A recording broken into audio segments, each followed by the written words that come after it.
Chapter 10, The Top Predator. The days of research and study continued for Sarah and Granddad. Each day flowed into the next, uninterrupted only by rainy days, trips to the library, and cooking sessions with Grandma. Sarah spoke to her parents every week on the phone. The summer was turning out to be better than she had even dreamed. Sarah no longer needed the checklist. She knew exactly what she had to do each morning.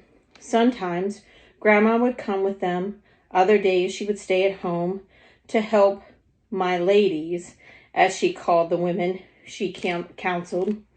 Besides teaching them English, she helped them find apartments, get car loans, and do all kinds of things Sarah had never thought about before this summer.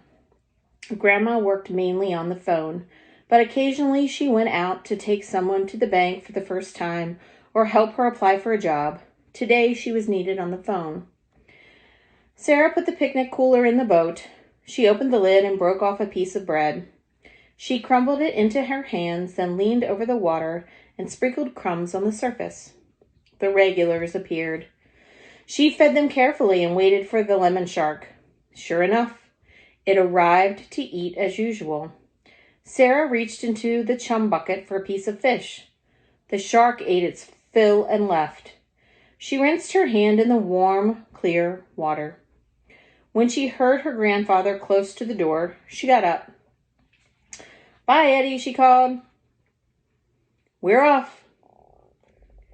Sarah heard a muffled reply and then joined her on the dock. "Ready?" he asked.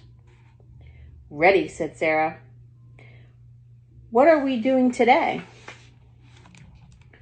"I thought we would try something different," said Granddad. "The weather looks good and the tide is right. I thought it might be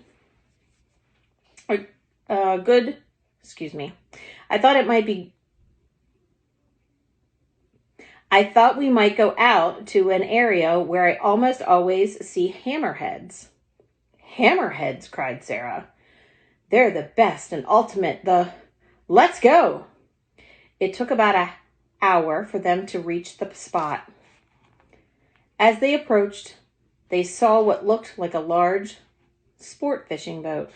"Shoot," grumbled Granddad.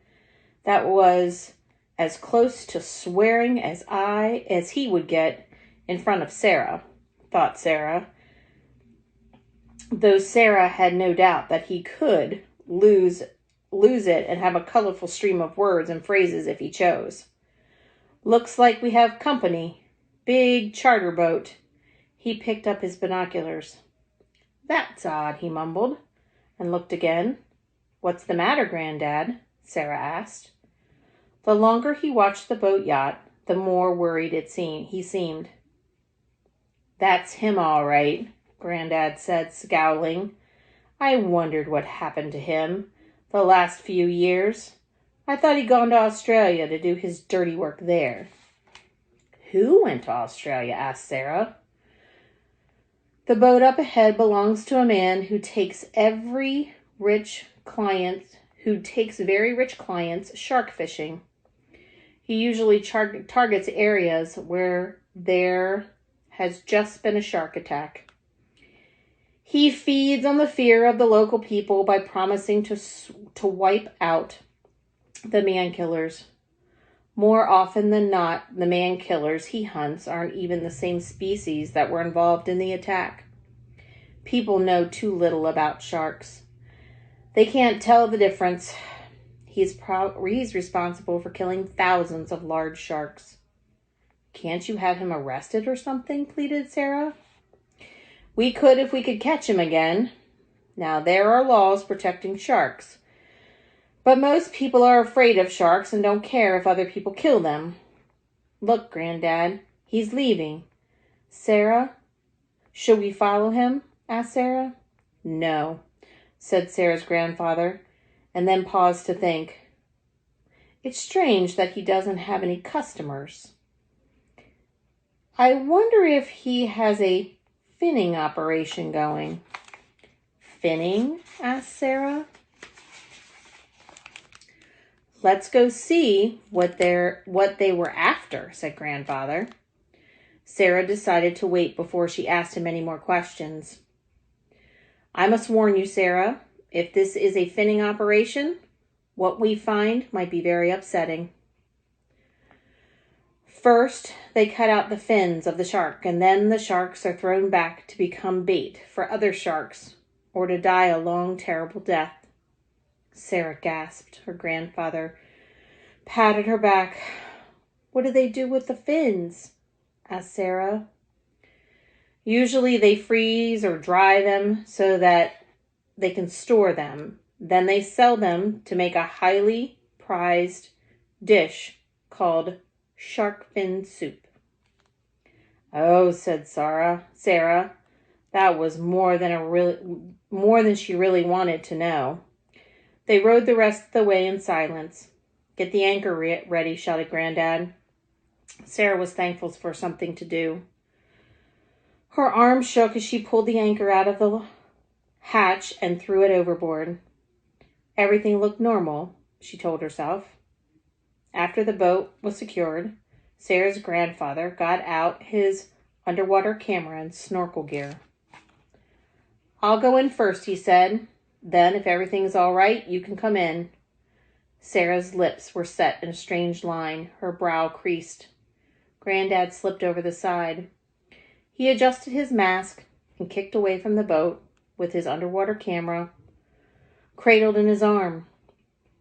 He looked very far away to Sarah. Suddenly, with a kick, he was gone.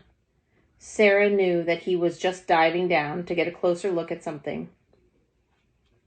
It was what he might see that bothered her. She felt very much alone. Then, with a burst of air and water, he surfaced. He headed back toward the boat. "I think we must have interrupted them," Sarah's grandfather called. "There's only one hammerhead down there. He had been finned and was still alive.